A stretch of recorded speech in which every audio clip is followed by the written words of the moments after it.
the Whisky Dictionary. Tonight, I've got a pretty awesome show for you. I've got both Jared and Alex from Balcones on, and we're going to be talking about the Baby Blue, the Single Malt, and the Rye, and just whatever else we feel like talking about. So we'll come back in just a sec.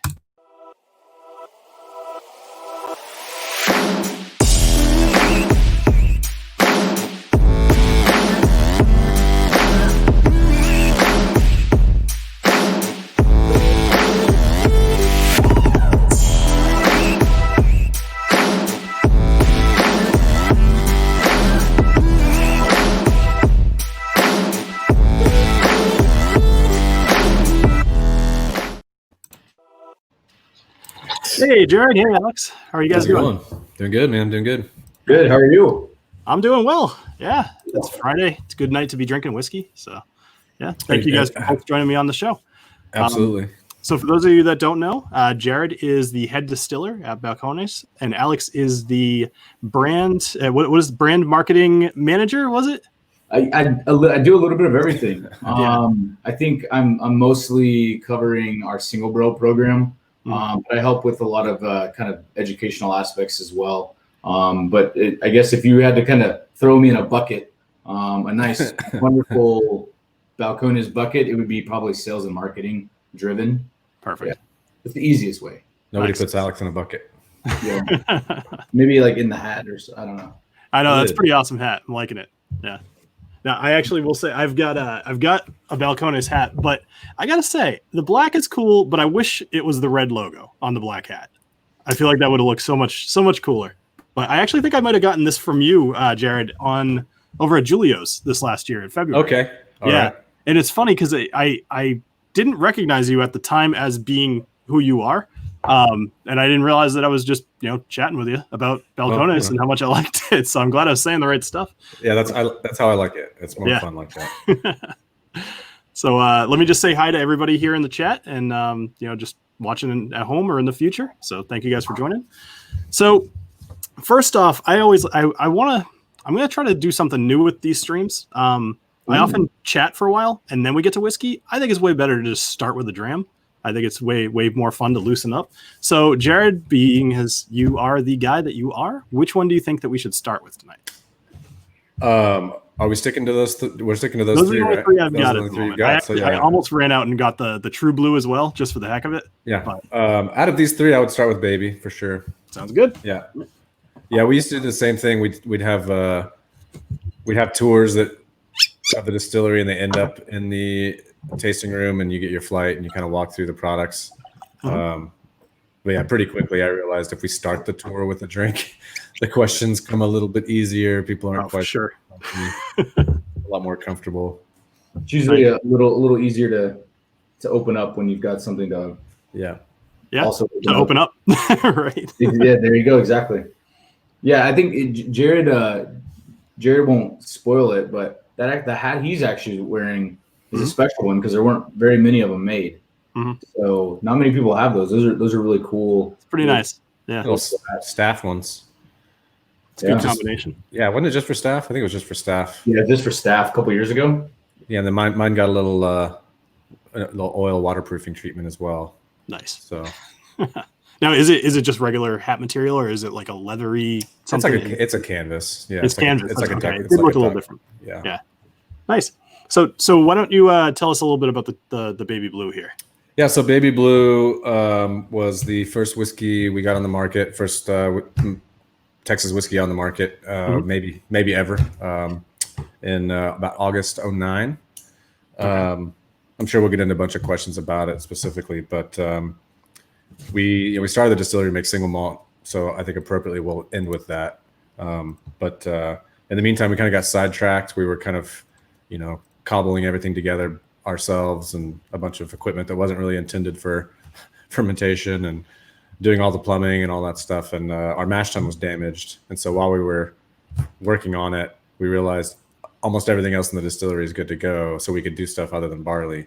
So yeah, the idea popped up to do, it pretty much was started with a hypothesis. Most American whiskey, classic American whiskey styles are so wood forward. You could go hear Jimmy Russell or Jim Rutledge or whoever talk, and depending on who you're talking to, they're going to say somewhere between 60 to 80% of the final whiskey is wood contributions, right? Mm-hmm. Right. And that's, obviously mostly corn and bourbon. So we were just wondering if you were to treat it more kind of a little bit more of like a space side maturation approach and distillation approach with corn as the raw material, could you do something that's a little more nuanced and a little more subtle and elegant and fruity? Or is corn really just deserve to give you sugar and some sweetness, and you should just obliterate it with oak? And so the very next thought was, well, what corn are we going to use if we're going to bother to do that and kind of showcase the grain and the fermentation and the distillation techniques, not so much the oak? Then we should probably pick something that's a little bit better than just the usual yellow dent #2 feed corn. Actually, let me pause you for just 1 second. Yeah, because very we have to have a cheers and we have to have a because I can tell I have a feeling I'm going to let you talk a lot, and it's going to be I'm going to get lost in it a bit. So I don't want to be sitting here wishing I was having a sip, but I also didn't want to be a savage. So you can, And now we broke the seal, and everyone can. Now I can be a savage. So why blue corn? So really, that had a lot more just to do with local food and cuisine. Actually, Rumble, which isn't one of our whiskeys, but the main ingredient in there is turbinado, demerara, sugar. Those were both. This is what 13, 14 years ago now. They were just things that were real common that were happening in, especially central to West Texas and obviously New Mexico and Arizona. A lot of non-yellow corn varieties are much more common. So yeah, we were just curious to try some stuff that actually had some local significance and some local personality. Even though originally we were buying it from New Mexico, it's been grown in Texas for us for the last 6-7 years. But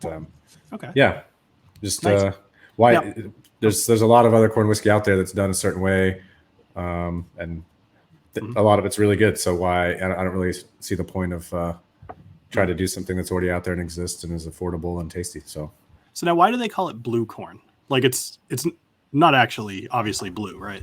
This is me channeling the audience. I actually know the answer to this. I'm just I mean it's more to like a darkish. It almost looks black in the screen right now. It's a little purplish, but yeah, it's a really really deep dark blue. I like that you have that on hand. I mean, I totally would too if I was in your situation. Yeah. But it's nice that you have that within reach. I'm not going to turn the camera where you can see my desk. It's a mess of like sample bottles and notepads. Some beer here, some whiskey I haven't gotten to. Those, I don't really know why those are there, but I have a bottle of the barley and I have a bottle of the blue corn that somehow someone left. Probably Alex left. Hold up on the desk. Yeah. Nice. Yeah. But yes, it is actually blue. And the fermentation, though, it's kind of like a pinkish purple when it's mashed up. That's pretty cool.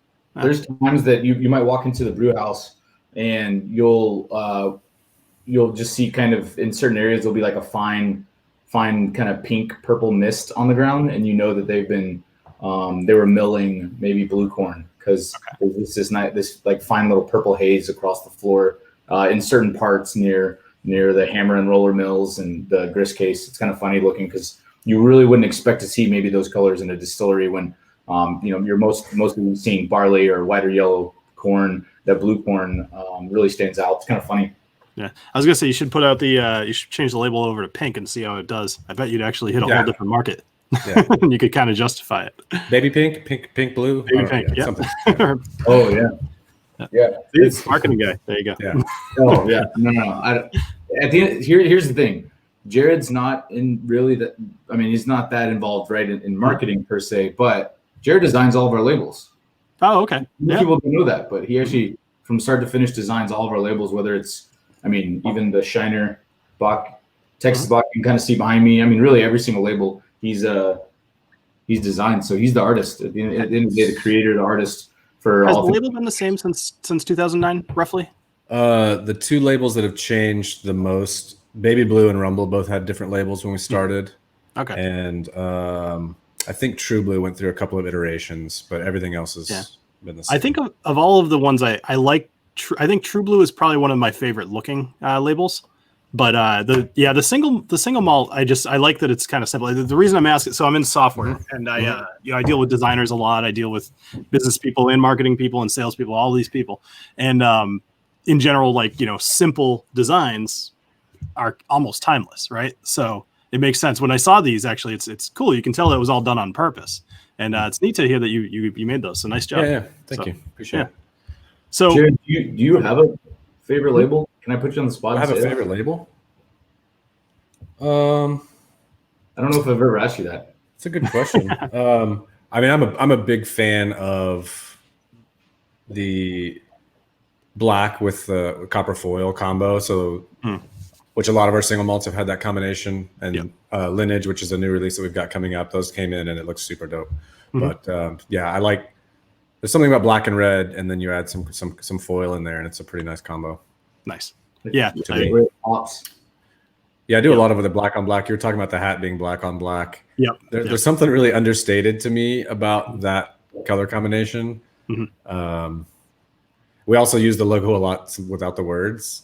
Yeah. And it always reminds me, for anybody who's familiar with like the Misfits, the Crimson Skull logo, and how many times that ends up thrown up without the word Misfits anywhere near it. And you end up with kind of this, if you know, kind of feel to some of it. Yeah. That it's not meant for marketing. It's meant for people who know what it is. Yeah. And I don't know. There's something about that I kind of understated that I kind of like. Yeah. So speaking of labels, I guess this is a little bit of a segue, but I'm going to make it stretch. So you go by head distiller rather than master distiller. And I heard you talking about this you did a stream the other day on the Scotch Malt Whiskey Society. I heard you talking about this. I tuned out before I heard the answer. What is the logic behind that? Well, I struggle with the whole idea on a lot of levels. I mean, on the joking side, I'm nowhere near enough. I'm not nearly old enough to be a master distiller in the United States of America. I know a lot of the guys that are legendary Hall of Famers. And I wouldn't put myself in that kind of company. There's no official kind of apprentice, journeyman program for craft distilling, especially if like Brent Elliott, for example, a friend of mine who's current master distiller at Four Roses. I knew him before he was, but he was with the organization for a long time. He was in his role. He was being trained. He was being groomed, being prepared to take over that. And the person who has that title then bestows it upon their successor. That makes a lot of sense to me. I also, I think that makes a lot of sense. The idea that, a ragtag bunch of guys that are completely self-taught and never worked anywhere in distilling before, cobbled up distillery and started throwing whiskey out to the world, fingers crossed that they would buy it. Or someone who, like me, I mean, I feel like I'm not, there's no false humility. Like I don't know anything. I know a few things, but I still feel like there's so much more that I'm curious about and I'm wondering about if those were the scales of justice or whatever. There's way more in the question mark pile than there is in the answer pile for me currently. And to me, that I don't know what that describes, but I don't think I would assume a master distiller would be a little bit. I know a lot. There's a few things I never got around to playing with, but I don't know about that because I feel like if you if you knew most everything, I feel like it'd be a real boring job, you know? Right. I mean, if you're not experimenting with new stuff, then you're boring yourself. So it's kind of like you guys, I know you do kind of a special thing. Is it every year that you do a special bottling or is it more frequent than that? We do them almost every month, right? Almost every month. Okay. Yeah, we've got something. I don't live in Texas, so I don't get to see most of these. No, we have how many core-ish things do we have, Alex, that are like out kind of all the time? 7. Yeah. And we do at least 20 releases a year. In Texas, that's crazy. The law says you can only come to the distillery and get 2 a month. We have to track IDs. You can come every 30 days. It's very cumbersome and not super fair compared to what beer and wine get to do. But that's a whole other conversation.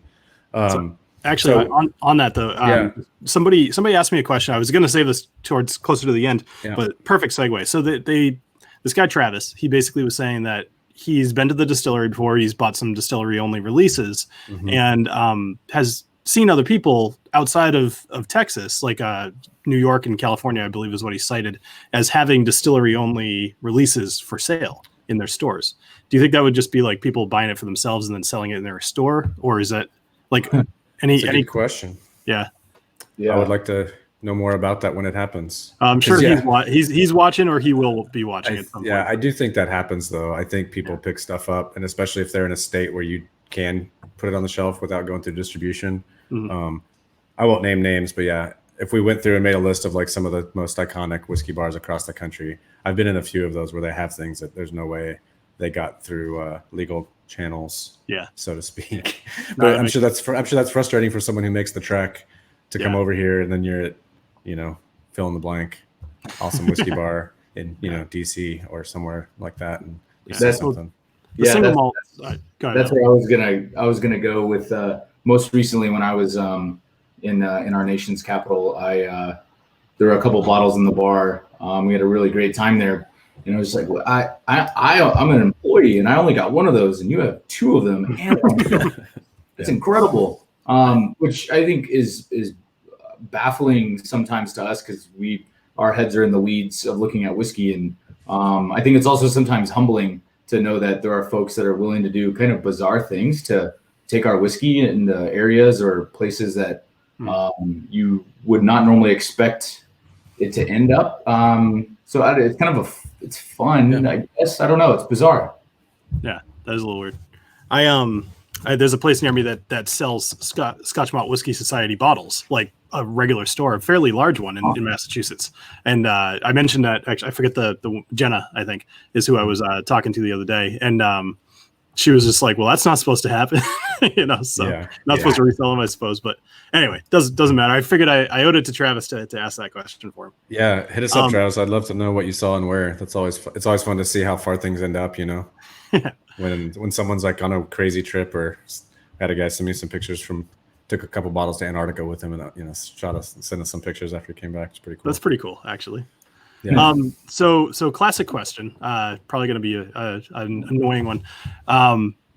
Like who do you have as inspirations? You said that you knew quite a few master distillers at the moment, and people who grew into that role. Who are your inspirations? I would have to say my early start had a lot to do with the legendary Jim McEwen's work, especially when he was at Bowmore. I think when we got started, Brooklotti was just reopening. But some of the first stuff I had that just blew me away was a lot of his cask experimentation with pretty light peat levels and cask strength, like the Dusk, Voyage, all that series, which had been released way earlier, but we're still hanging around. I could find them in Waco pretty cheap at the time. I think, and beyond just people, Glenn Farkless has always been just that whole organization.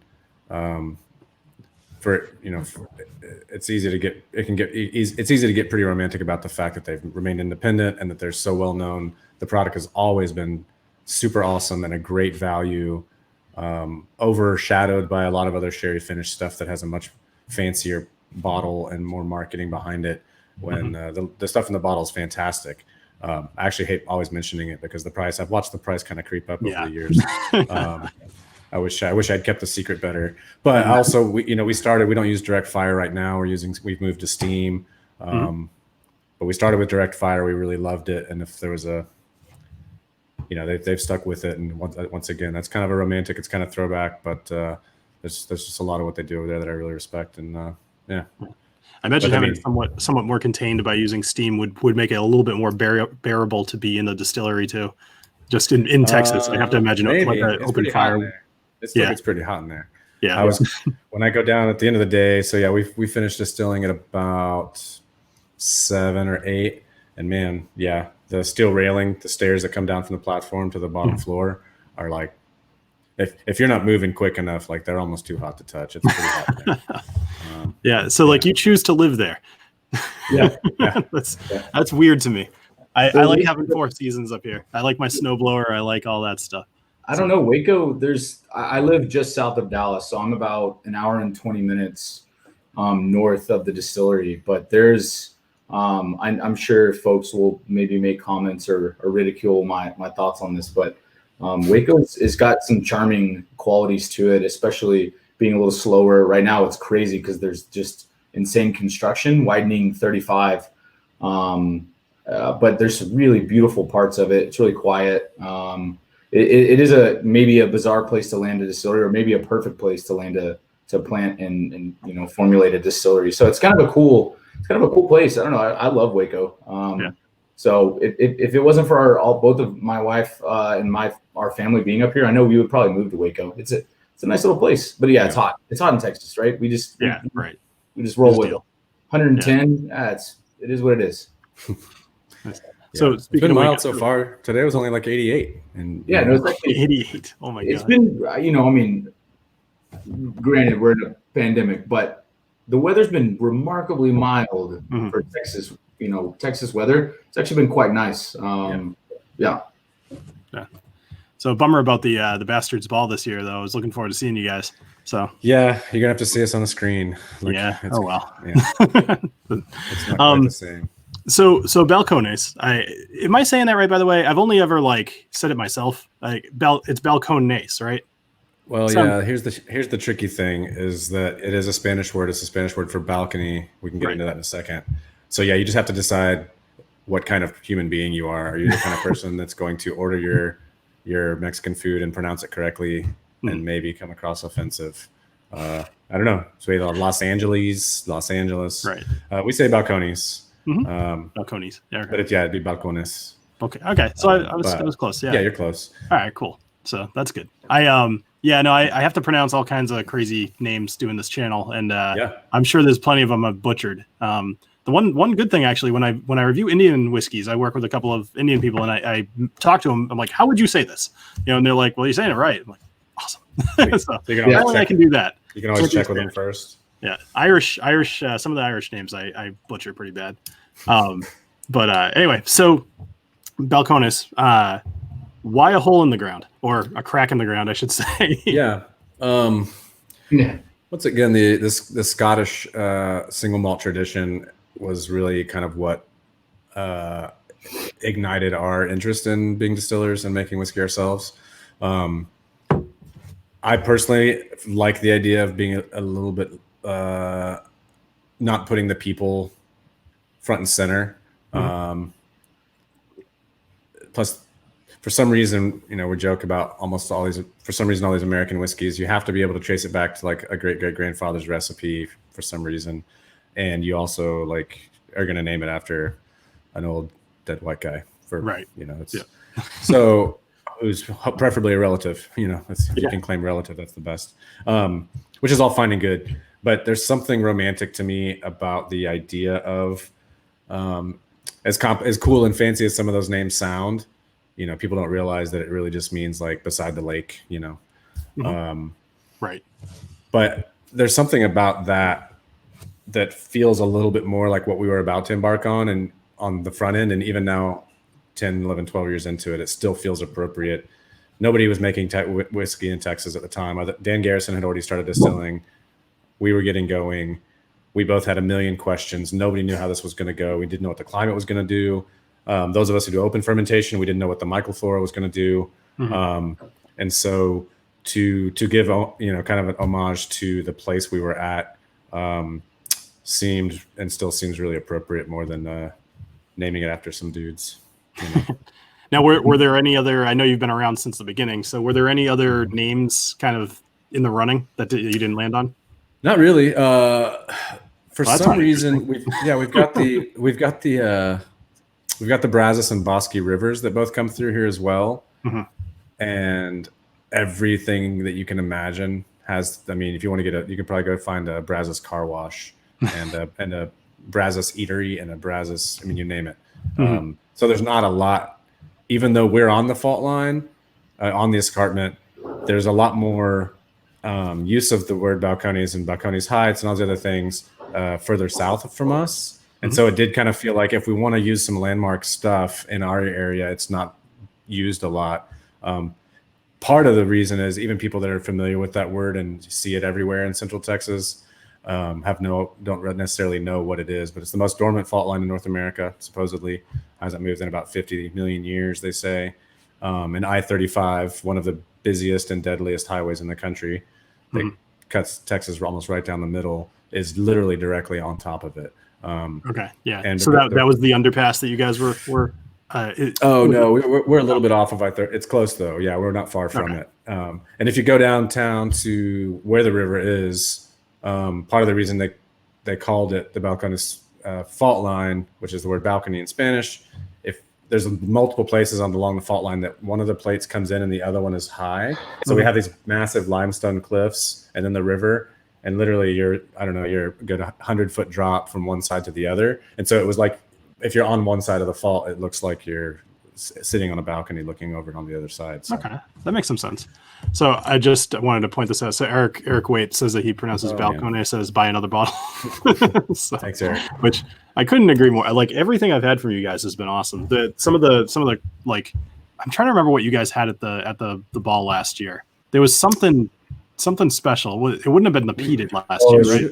We should have had Gabe here because Gabe was. I can't remember if I was sick. Something happened and I couldn't go. Oh no, they put it on my daughter's birthday last year. I told Daniel he's a jerk for doing that. Right. But the guy that was there was wearing overalls, I believe. So that'd be Chris. It was Chris. Yeah, Chris Birch. I know Gabe is my blending partner. He was down there too. And I do remember Gabe taking something that we hadn't released yet, but I don't remember what it was. It may have been a weird brimstone. It was a brimstone one-off or a peated one-off, or I don't remember. I feel like it was peated. Yeah. I remember talking to him because, like, obviously I was kind of just chatting about stuff, and he was like, "Hey, I've got a special thing under the table," which that's always what you ask for. So what do you have in your bag? What's under the table?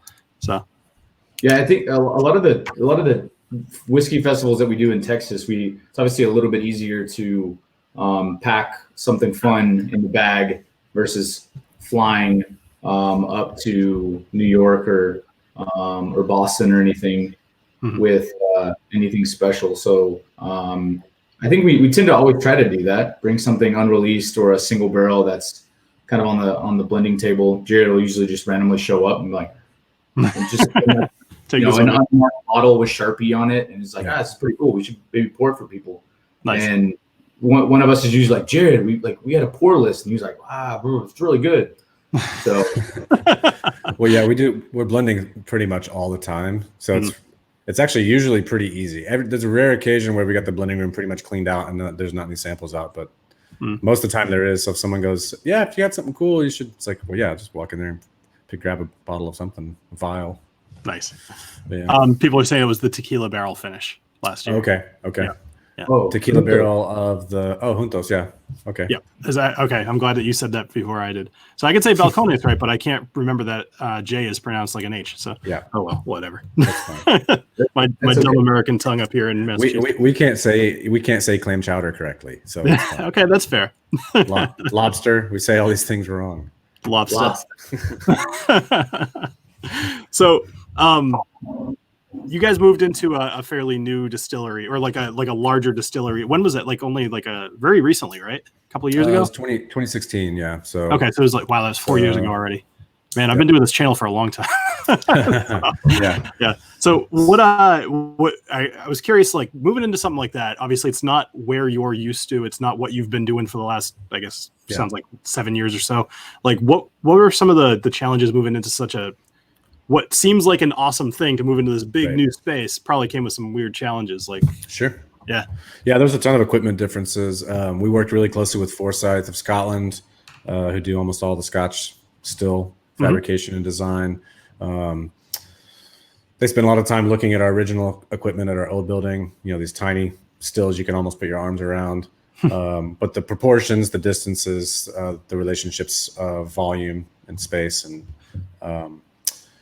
they did a really good job of trying to make sure we were going to get stills that were literally 8 times larger that would still be as close as we could get to keeping the physics the same. Which anybody who likes pot still whiskey knows how much of an effect There's people that swear that there's somebody bumped it with the forklift, and the whiskey was better from that day forward, and so they've never fixed it. That kind of thing. Sounds like marketing. Yeah. The funny thing is with the whiskey business, some of those really things that sound really stupid, like a lot of them start with something that's actually really true. Like you see the labels about like these barrels that got forgotten and ended up being super special. And like I don't manage the warehouse anymore, but when we were 5 employees and I had to do a lot of everything, I absolutely forgot about barrels before. And that's why we have True Blue, is because baby blue barrels got forgotten about. I'm like, crap. Well, now they're nowhere. They're way too woody. We can't ever use them for that. Okay. New product. So barrels do get lost. Yeah. For everyone who's skeptical about that story, that's a real thing that happens. Okay. But we moved to steam. We had been doing direct fire that was a trick. We use high pressure steam. It does give us some of the caramelization, some of the kind of melanoidin reactions that you would get in having direct fire, where you're basically kind of cooking up some of the sugar and caramelizing it. Mm-hmm. That was another thing we worked really closely with Forsyth to achieve. Yeah, it was a lot of tricky stuff. One of the main things we realized is that all of our new stainless equipment, fermenters and plumbing and stuff, was too clean. Mm-hmm. We didn't have any of the lactic buildup from months and months of running. So, at least in my opinion, in our collective experience, whiskey without a lot of acid tends to be pretty flat and two-dimensional. And so the malt that was coming off those first 4 or 6 months after we moved in, every time it was better, but man, we were just like, what is going on here? Everything, it tastes like grain and it tastes like wood, but there was no layers to it. There was no nuance to it. I've had too many whiskeys like that, and boy, it's hard to find nice things to say about some of those whiskeys. Yeah, it's tough. So yeah, we don't boil. We don't even really do any kind of caustic sanitizing and like over sterilizing our fermenters. We know they get rinsed with pretty hot water, but that's about it. Mm-hmm. So we definitely encourage lactic bacteria buildup in the facility. And that was probably the biggest thing we didn't think through, that we had a bunch of really, really clean stuff that was making pretty boring whiskey. But luckily that didn't last long. Everything got funky. If you come to the distillery, it's good and stinky in the right places. We want to keep it that way. I hope I can get down there someday. I definitely want to come take a tour over there. I would love to do that. One thing I want to ask, so this actually, it's funny, since we were going to do this like a month ago at this point, or maybe a couple weeks ago, but either way, I've been asking people for questions of things that they would want to ask you guys. And this one question came up a couple of times, and Steve just asked it. Now, I've heard that people have been at the distillery for long enough, haven't had to sign some sort of NDA about brimstone and are allowed to talk about it. So. Yeah, I think I think I could if I wanted to, but everybody else is told not to. Okay.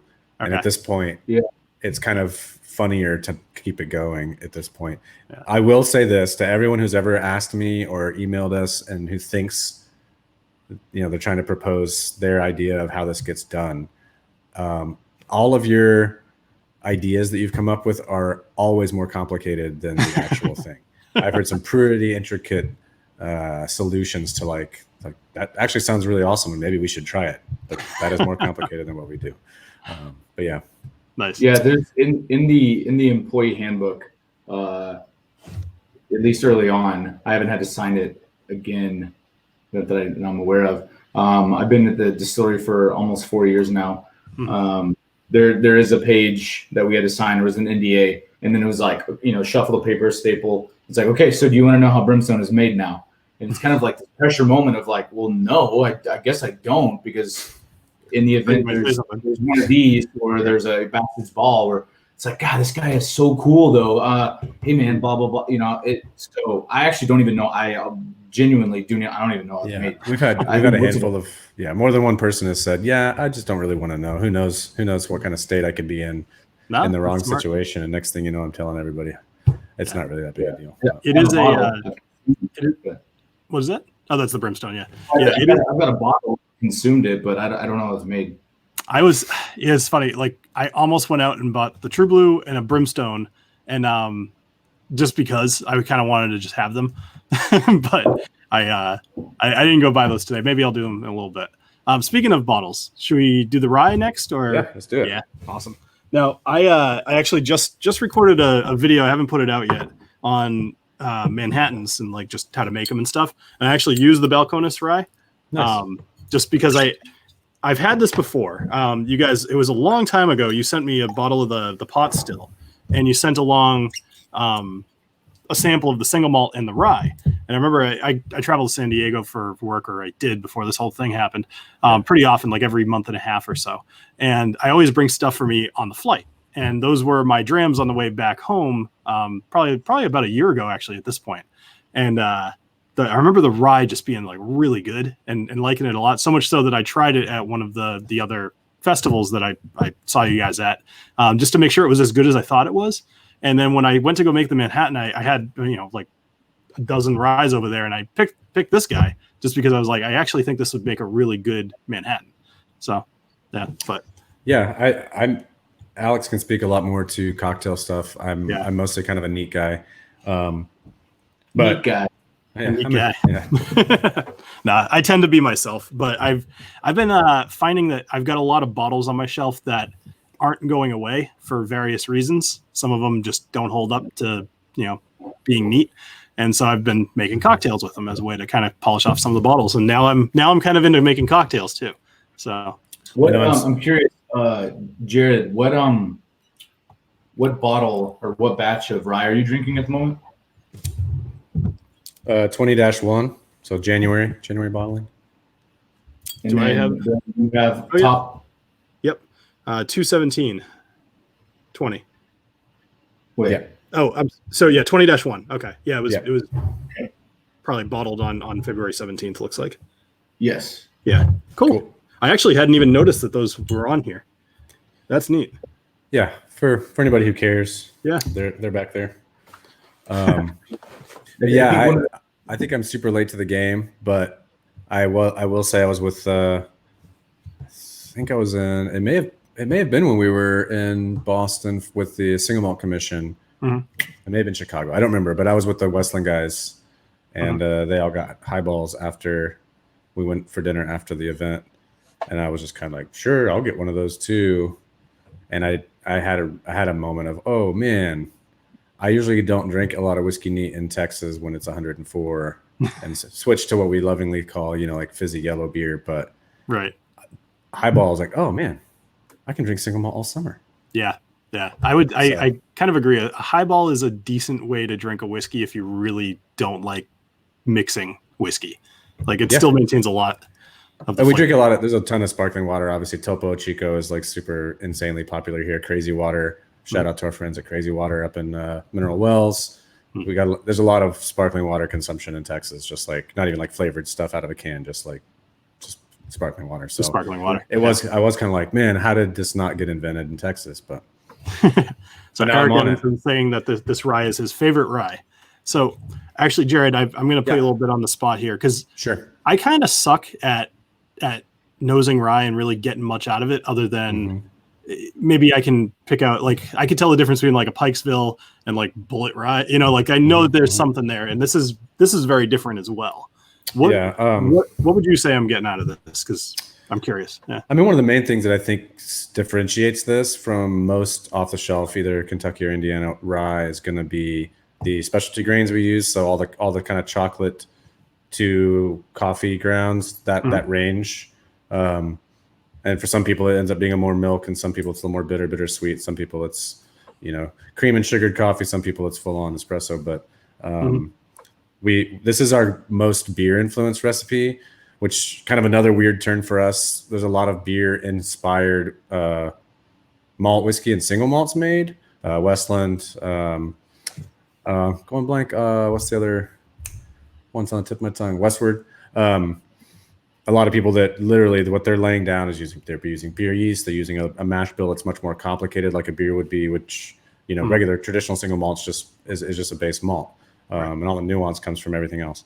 So we've kind of bypassed that. Partly, I think, starting out as malt guys, to mess with that tradition to that extent seemed unnecessary, at least for our perspective. We were curious to see what going down the normal path, but doing it here and doing it our own way, what that would look like. So we left all the specialty stuff out until we got to rye. I literally was sitting around at the time, good friends with John Little from Smooth Ambler. And I remember we were sitting around on a Friday, drinking a bunch of cast strength single barrels that they had put out, Old Scout stuff. I probably still have a bunch of them open over there in the corner, but it was just kind of this moment of epiphany of like, wait a second, we've been drinking rye a lot lately. Right through those doors is a distillery. Why aren't we, So yeah, the first step, like often happens with product development, the first step was to talk to grain suppliers and see what they have. I got started and I kind of stumbled my way into whiskey via what I thought was going to be a career in brewing. And it'd been years since I'd homebrewed, and so I knew what used to be available, which wasn't a whole lot of variety. And next thing we know, we get this rye catalog, and it's drum malted, and it's floor malted, and there's Bohemian, and then there's all of these. There's crystal, and there's chocolate, and there's roasted. And the options were just nuts. And so we ordered like a pound of everything in the catalog, pretty much. Okay. And just kind of some hot water. You kind of like pouring things up, smelling them, tasting them, and kind of getting an idea of what you think they might do. I see. Okay. All right. And then the first round was about 8 different recipes, and we did a control with just the base grain, and then base plus the crystal, base plus the crystal plus the chocolate and the roasted. And then from then we went to a bunch of different proportions of it. And honestly, it still hasn't settled. Every time we're blending, we go, ooh, let's slice them down. Let's make this tweak. And so it's maybe they're more perceptible to us than they would be to other people, but there's not a whole lot in our portfolio, honestly, that isn't still like in flux always. So this is basically the equivalent of like a 8-9% stout made with 100% rye. Now that you mentioned the stout, so you were talking coffee earlier, and I started kind of smelling a little bit of the coffee creaminess, but after tasting a sip of this, the stout influence, I kind of get where you're going with that. It's got a bitterness that's not tannic. It's like a roast bitterness, like you get from a stout. Also, just like all of our American styles, we're doing American style whiskeys with very traditional Scottish yeast. We're on very traditional pot stills. A lot of people don't realize, depending on what you've had and the plethora of brands that really are all made at the same place. People go, well, it's got to be minty. Rye's supposed to be minty. It's like, well, that's how one person makes it. Right. They just happen to have 18 bottles on the shelf that all come from that place. But so it doesn't have to be minty. It doesn't have to be spicy. Right. Rye is what it is. And I found that our particular variety too, is Elbin Rye is our base, which is just a heirloom Texas variety that's mostly used for ground cover. When we started trying to ask around and seeing if we could get some from people, they usually plow it under. And so of course they're like, you want to pay us for it? Sure. We'll gladly sell it to you. It's usually trash. Nice. Well, but there is I get kind of a raspberry-ish, like, there's like a weird berry sourness that I've gotten in a few other people that do malted rye whiskeys has that weird note. It's almost nutty berry thing. Combined with the chocolate, Gabe always comments on, like, we have like a pile that's usually like the raspberry truffle pile when we're doing blending on it. But I tend to very much get influenced by other people when they say what they have, of course. So I'm like, oh yeah, no, totally get that. But I don't know that I would have picked it out on my own either. We all do. I mean, as unfortunate as it is, those kinds of suggestions do, worm their way into your brain. Totally. I always hesitate. I never know how much I think you can use that if you understand how that works and that it does work. It can be used to manipulate people. But I think as a distiller who's trying to communicate something specific with these bottlings, it is an opportunity for me at least to communicate intention. And if that's helpful or not. And then some of us are so like kind of buck the system. Like as soon as you say it, I'm going to swear to the grave. I'm going to go to the grave swearing I don't get that and that the guy's full of crap. Yeah. But it's got to be close though too. Like you couldn't tell me that this tastes like orange because I'd be like, nah, but things that are similar. Like if you said chocolate strawberries, I'd probably be like, I don't get that, but maybe. But the chocolate raspberries really, I totally get what you're talking about. There's an acid to it that's kind of where we've landed. It could be blueberry, it could be raspberry, it could be mulberry, whatever, but something in that range. Yeah. But it's interesting you started off with cocktails because even though I'm not that much of a cocktail person, when I drink this, there is something about it, something about the weight on the palate. Yeah. It almost seems like you've already put some simple in it.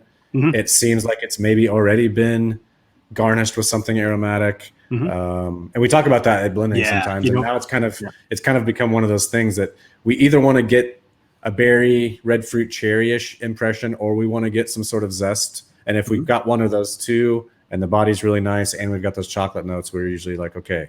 Because realistically also too, about 100 proof rye it ends up in cocktails a lot. So even though that's not what we're making it for, we'd be naive if we don't consider the fact that that's sometimes where it's going to end up.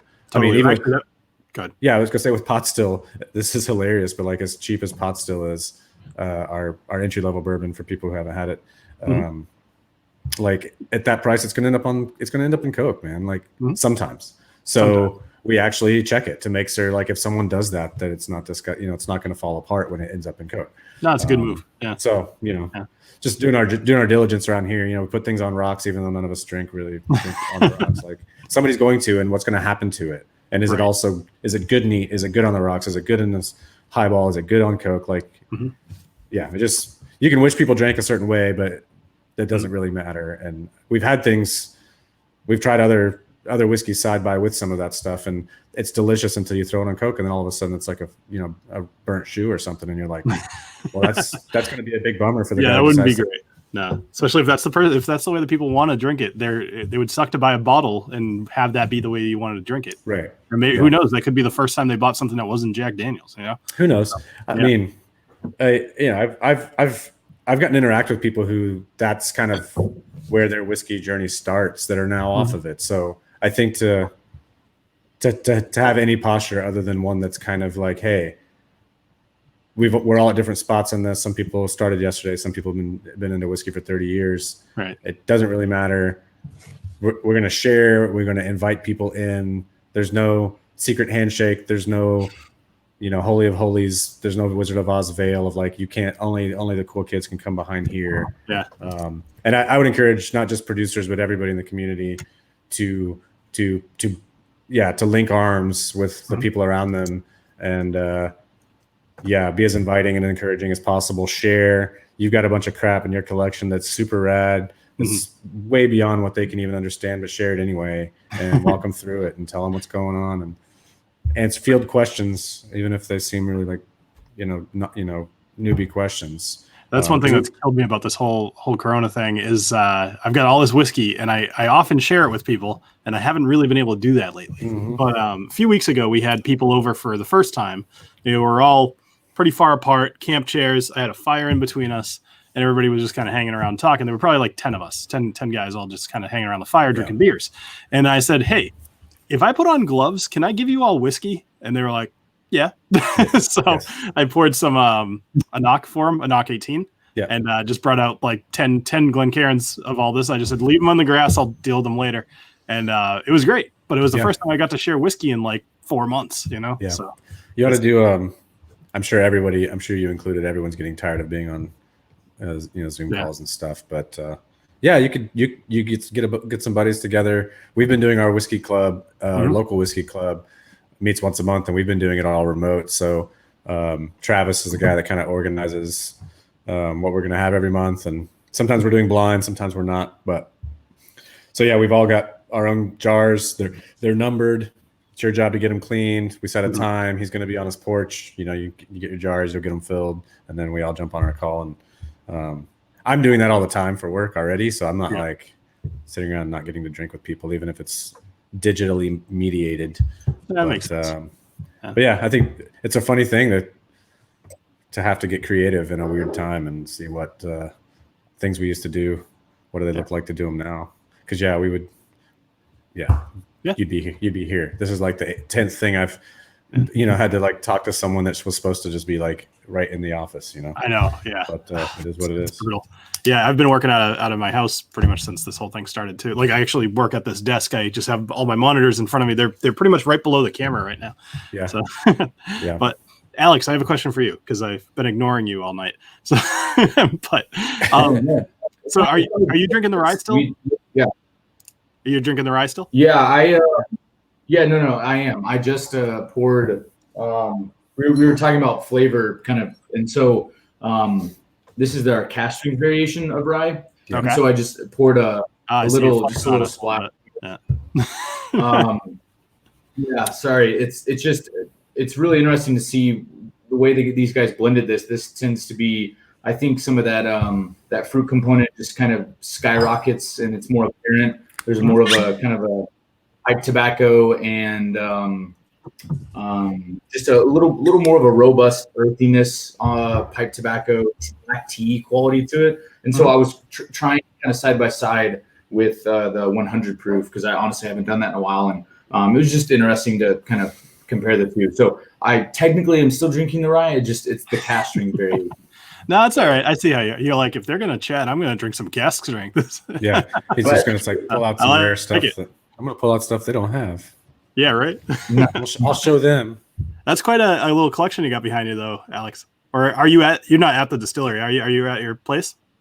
no, it's funny because Jared is at the distillery and he's showcasing more competitive brands than I am, and I'm in my living room. So this is the sales and marketing done 75. I mean, this is my third video today. Yeah. Wow. Like, because again, I help with a lot of. We just opened. Technically, we just opened Connecticut, Georgia, Oregon, and Washington all within the last couple of weeks. So I tend to do a lot of these all day, every day, starting at 8 a.m. all the way till the evening. So I leave this setup displayed because it just seems very Balcones heavy. So yeah, but yeah, there's a few bottles. Nicely done. I am just in my office. This is, I mean, like I said, this is where I work, but it's perfect because I always have whiskeys up here. And then like, my VP or my CEO, they're talking to me and they're like, what do you have on the shelf up there? And I'm just talking to them about whiskey for a few minutes. It's actually been a great icebreaker occasionally. It's been good for communication. Yeah. And, occasionally meetings are tough. Yeah.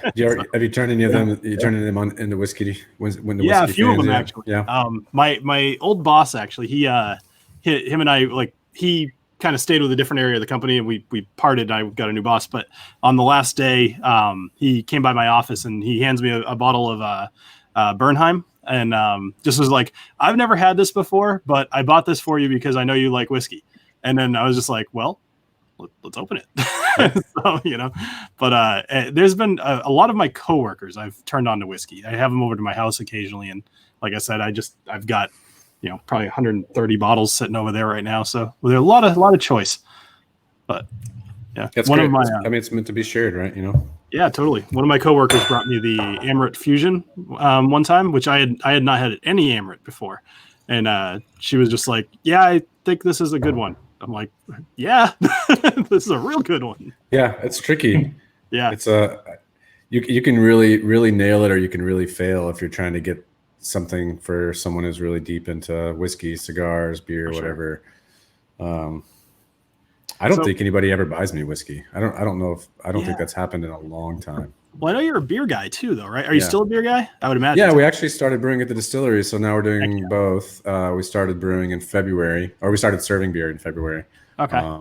So yeah, the beer side. The beer side is not headed for. We're not headed for packaging and distribution and all that. The beer is for Waco, and it's for on-site at the distillery pretty much only. So we've got a tiny little system. My right-hand man, Tommy, who's our distillery manager, also is a professional brewer before. I mean, I knew him before he got into brewing. He worked with us at the distillery, moved to Portland and spent a few years brewing there, moved back to Waco to work with us. And so, yeah, it's a little bit of a dream come true for both of us. So we're pretty pumped about it, having fun with that. Nice. Nice side I want to make sure I'm getting some more of the questions from the group here. So Travis is saying that ask them if they will be releasing any more single malt using the Texas A&M malted barley grown in Texas. That's probably the best single malt in my opinion. Yeah, we were just so that's High Plains is what he's discussing. Okay, that was a project, a collaboration between us, our maltster Brandon Aid at Blacklands Malting in Pflugerville and Texas A&M, which is the ag school in College Station. Barley does not really want to be in Texas too much, especially not beverage grade, malt grade barley. And so it took years of them trying to develop a strain that would do well in the heat and lack of humidity. So drought resistant, heat resistant barley variety. They finally succeeded after years of it kind of not working. We bought up almost all of it. They sold some to a few breweries, but we bought the rest of it. And High Plains was the result of that. That first run was only 4 barrels ended up coming out of that fermentation. We've laid down a bunch more. That first bottling was all in new oak. We usually lay single malt down in equal parts, 50-50, refill and virgin. So funny that question came up. I literally think I just finished the next blend, and we are working on a bigger annual release where it's out and available more often. But for now, this next one's going to be at another distillery only one sometime in the next few months. And I think because that one was all first fill, I think on this one I'm going to go all refill. So it's going to be, it'll be hanging out somewhere in between what you experienced with the first High Plains and Mirador, which is our Golden Promise Scottish barley based all refill. So it'll be more in that vein. And then someday, probably the year after, there'll be a larger releases that'll be some sort of mix of the two virgin and refill barrels. But yes, that's the answer. Yes. I love that Alex just has every bottle that we're talking about. Like he should, but I love it.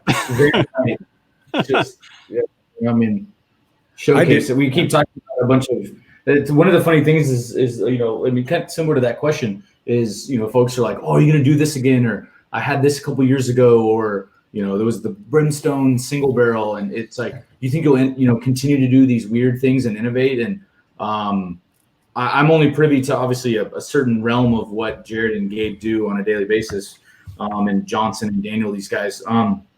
But I think they're maybe, I don't know, I'm speaking for Jared and saying they're probably getting overwhelmed with the amount of ideas and innovation that is really possible, just because there's a lot of really great opportunities and a lot of, these guys it's really cool because they've got a lot of great visions and a lot of things on the table at just constantly. And so you end up with a lot of different things like all of this. So, yeah, we probably have the opposite problem. We already had a meeting a few weeks ago where we had decided we had so many releases set between now and the end of the year. And partly because of pandemic stuff, and partly just because we hadn't planned that well. And it was like, we can't be releasing 4 distillery onlys like every month, like in the last 4 months of the year. Yeah, it seems exhausting. It's exhausting. It's a lot of blending. Yeah, it takes almost as much time. It takes about the same amount of time to put a blend together, whether you're looking at 50 barrels or 500. So on our end, I guess that's evidence to all of you that like we still really, really enjoy what we're doing and really care about it, because we keep making more work for ourselves. Because it's really fun and it's thrilling to see where things can go. But yeah, so we already had to kick a bunch of stuff into next year that I was hoping was going to come out this year. But there's some fun stuff coming, and we're just getting started. I'm excited to hear that. So real quick, Ben Stahl, can you elaborate on your question from earlier about the Single Malt Whiskey Society? I don't know what you mean exactly. It seemed like a good question. I just have no clue what he's asking. So people in the chat really seem to love you guys, which is great. I love everything that you guys have put out so far that I've had. So it's pretty nice. I'm a little sad that I can't get any of those distillery only things. I'm like I said, I'm gonna have to find my way over to the distillery and probably come home with some bottles. People were asking if you guys. I know that. What was it? I was gonna say, you're pretty well connected. Surely somebody who's a regular viewer can hook you up with some stuff. Probably true, actually. Right? Come on. Yeah. He's doing this for you, folks. I like your style, Jared. Yeah. The people are asking if you guys, like, I know the whole thing with the bars closing and everything today. So are you still open for people like kind of come in and buy bottles or buy whatever? Yeah, you can still buy stuff to go. You can get growlers if you want beer, merch, bottle sales, all that stuff's still going. We're not doing any flights or drinks on premise anymore as of noon. Cool. Do you guys sell hoodies? Just for my information. You need a hoodie? Right. I might have to go find one of those. I'll pick one up. Sure. Do you guys want to get in the single malt? Because I want to make sure we get to that. Because boy, did I drink way too much of that last night. By the way, so I have this thing I do Thursday nights where I hang out with some friends on Skype, and I just kind of I had a beer, and then we kept talking, and then we kept talking more, and then we kept talking more. Next thing I know, I had 5 of these. So, and I freaking love this single malt. Salad. Oh, it's so good. It's so good. It was even better than I remembered it being, because this is the other one that I had that sample from, and so much better than I even remembered. And I remembered it being good. Well, so, thanks, man. Yeah. I'm assuming Alex got you hooked up with all pretty new stuff. Yeah. You know what batch? Yeah, this was the 20-1 too. 1.3 actually. Yeah, SM20-13. Cool.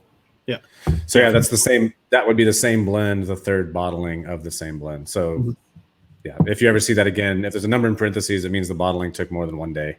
So okay, that makes sense. If it's so 20-1 is the same blend I've got, but I must have a different date than yours because mine doesn't have anything in parentheses. But okay.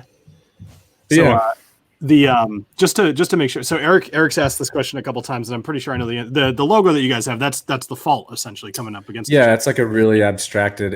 If you imagine the bottom line is kind of the horizon line. Yeah. Man, screen's backwards. This is weird. And then the other two, kind of just symbolic of plates colliding. Yeah. Which of course is really geologically ignorant of me. I don't know what the different kinds of faults are called. There are faults that do this. The Balcones escarpment faults go like sideways. Okay. Yeah. To each other. So most people wouldn't know that. Completely lame. You guys are gonna get some shade from geologists. Oh my god! No, Gabe, my blending partner, is a geologist. He used to work in oil and gas. Oh, that must kill him. Gabe. Do what? I said that must kill him. Oh, yeah. He's a very nice human being and doesn't give me a hard time. Every day he walks in and shakes his head. What were they thinking? Was that a Jared special as well? The logo. The logo, yeah. Nice. So do you have like a background in art or design or anything, or did it just kind of come to you? I got 2 degrees in college. I did social work, so licensed social work in the state of Texas, but I also did visual arts ceramics, so studio ceramics. I thought that's what I was going to do for a living. And anybody who does a visual arts degree, you're going to have to take your design classes. I never had to take computer like graphic design, that kind of stuff back then. And then of course I was in punk bands and stuff, and you've got to make flyers and you've got to do album art, and somebody, you got to go to Kinko's and get the Xerox machine out and as an X-Acto knife and some Scotch tape. So I dabbled a little bit here and there. But yeah, I definitely cut my teeth on the graphics side once Illustrator's annoying, turns out. Yeah, I actually, sorry, this is a thing that I made. This is actually the Whisky Dictionary. So it's got all these little I kind of can't hold this up very well, but it's kind of like a flavor wheel and some notes and everything and colors. But I did this in Illustrator, and the first time I did it, which I'm terrible at most Adobe products as well, other than Adobe Premiere at this point. It just looked awful, and luckily I have a friend who's much better at it than I am, so I gave him what I had, and he knocked that thing together. I don't even think it took him an hour. Yeah, and I'm just like, you realize I spent the last like 2 days working on a piece of crap, Yeah, I can't do it. I do it so much now, and I've been doing it for so long. But I remember the first time I needed to do a label, and printers are like sending me specs, and I'm like, I don't even know the words you're using. Right. What pull down menu do I change it so I make sure I save it in the format you want, and all that stuff. Now it's old hat. Bleed effect and stuff, or I think it's bleed over. Is it bleed over? Yeah, it's just bleed. Yeah, bleed. Okay, that's what it is. Yeah. But yeah, now there's stuff though. If someone's like, oh, we should switch this, the next thing you know, you've hit like 8 hotkey combinations in a row, and it's just like done. People are looking at you like. But that's just a sign you've spent too much time sitting at a computer. So, get out, take a walk, people. I'm still trying to. I think at least for the last 2 years, I've been trying to convince Jared to do. And I don't even mean it ironically, but it may end up reading as ironic. And maybe that's the right term, but to do a metal label, kind of dark and brooding, and in metal, not not like right. Balcones. Yeah. So I've got a little sketch in the works. It has something. There's a skull. There's some grapes involved. We'll see if it works out. I've got something. I got an idea in the works for our. Yeah, that sounds. Whatever it is, I'm sure it'll be good. So we're on to the single malt. The single malt was the reason that Balcones exists. We were beer guys that fell in love with single malts.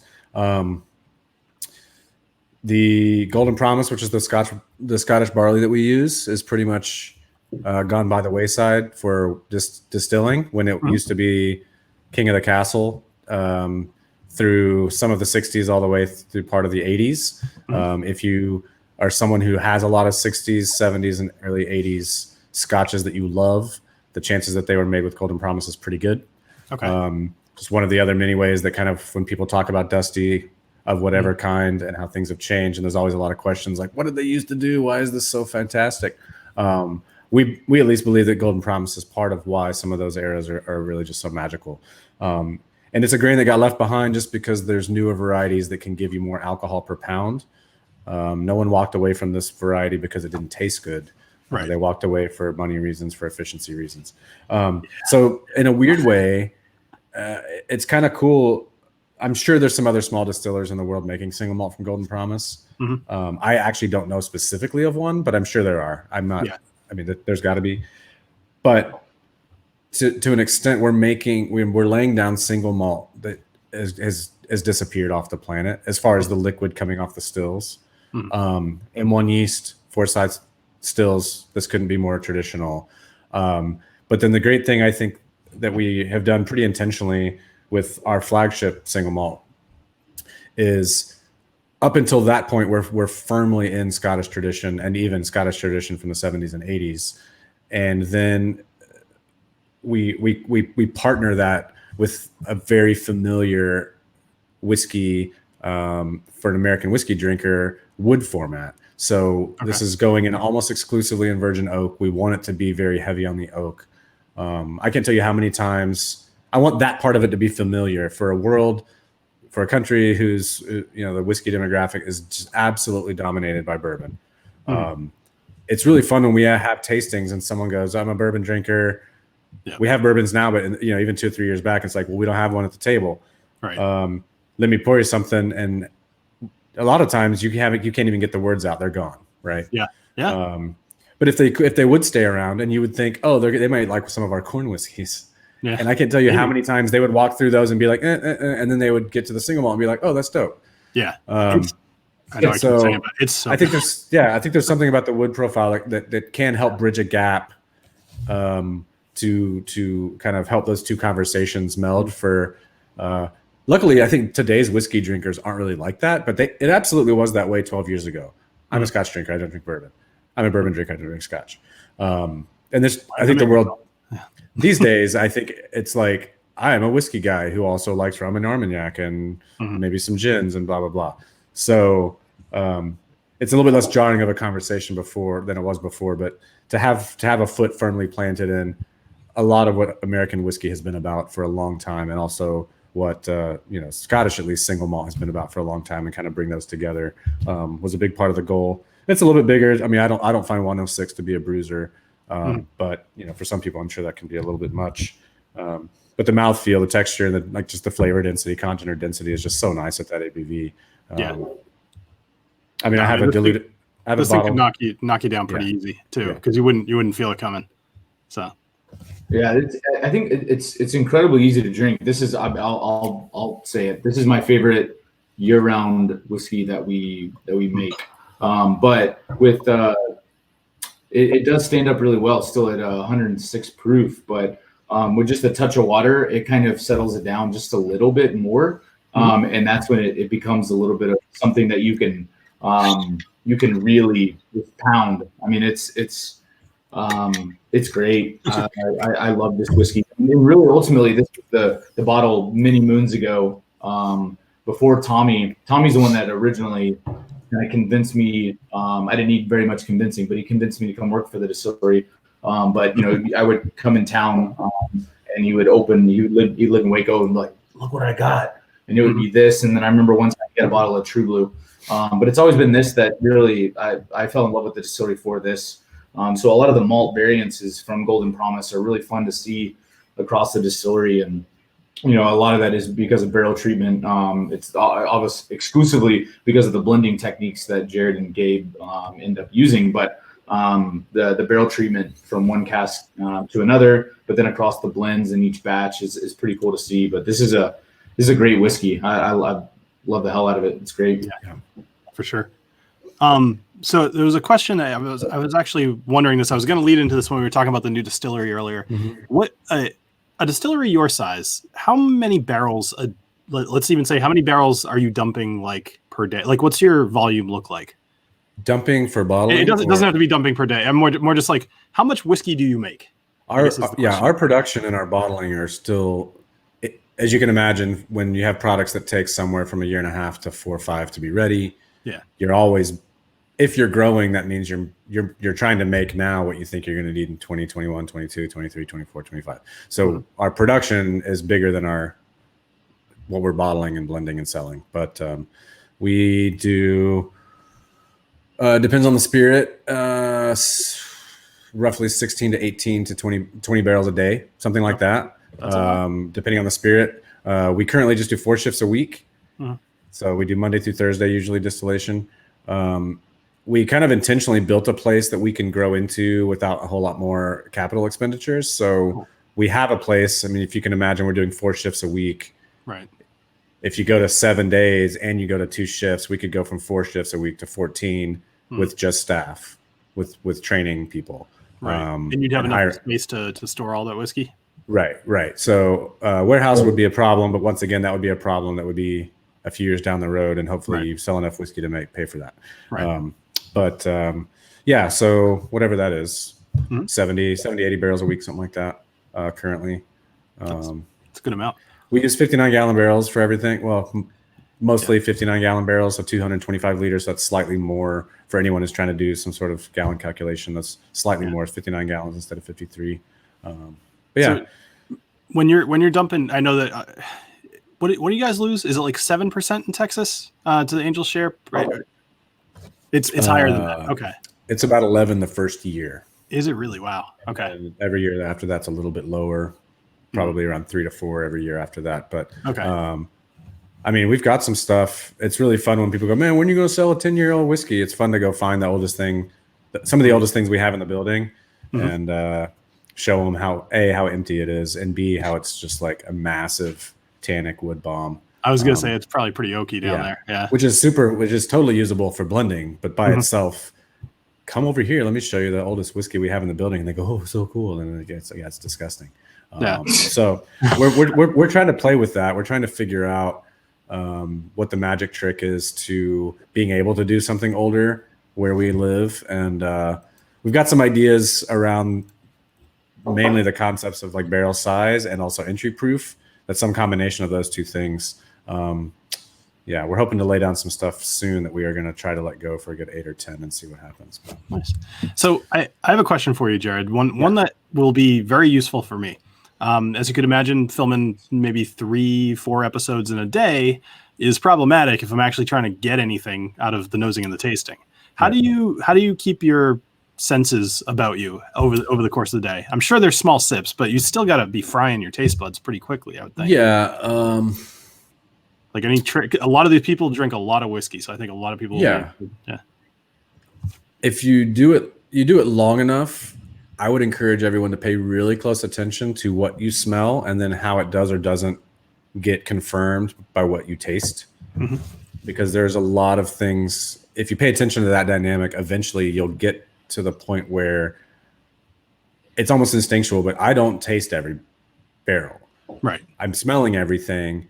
And sometimes it's 1 in every 25 or something where you go, dang it. I don't have enough information. This one could end up being like a really nice, sweet mid palate, or it could be like really bitter. I got to check. And even sometimes after I do it, I'm like, I don't even know why I picked that one as one that like, nope, I can't put it in a specific pile. I've got to taste it first. Okay. But I just recently, and I'm being honest, started spitting, and it's been a game changer. I feel really dumb that I was trying to take the tiniest sips, but I was swallowing everything. I